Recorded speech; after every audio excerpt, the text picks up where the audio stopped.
So I wanted to show you guys how to do a proper push-up.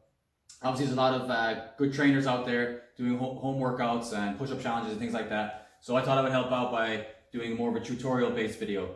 So there's a few common mistakes that you see with push-ups. I'm going to try to clear them up right now so that you know you're doing them right when you're at home on your own.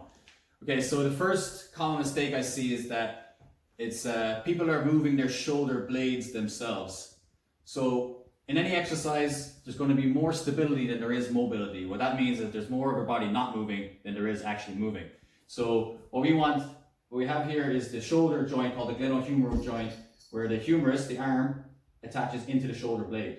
So we want that moving like this, but we don't want the actual shoulder blade itself moving. So we don't want these shoulders coming back and in together.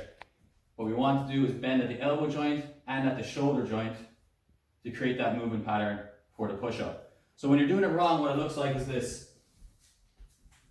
So people start and the shoulders move and then they try to get a bend from the elbow.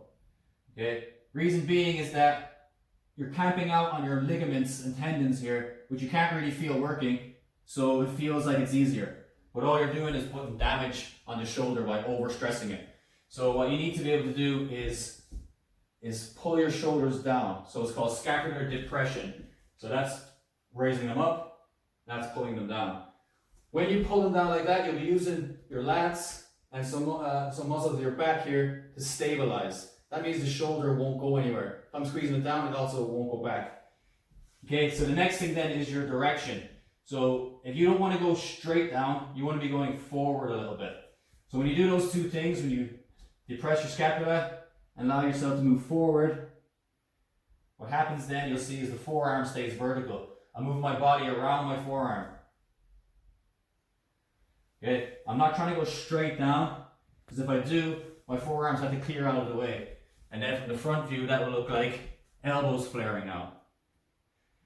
So those two things, trying to go straight down and also not stabilizing your shoulder, causes this common mistake that you'll see almost everyone do. Elbows flaring out, shoulders rising up. Okay? That's going to do more harm than good to your shoulders. So what you want to be able to do is bring yourself to a position where you're strong enough to do that. So you might have to drop your knees, you might have to put your hands up on a chair or something. Whatever you can do to lighten the load, to make sure you can control what's happening. Okay, so that's the shoulders. The rest of the body is basically just doing a plank. Okay, so if you've done a plank before, you probably know that you don't want to arch your back. You want to tuck your tailbone, squeeze your legs, and squeeze your glutes. As long as you're doing that, everything else should go pretty well. So obviously you don't want to get closer to the ground with your belly. You want to get close to the ground with your chest. So that's my top tip for today.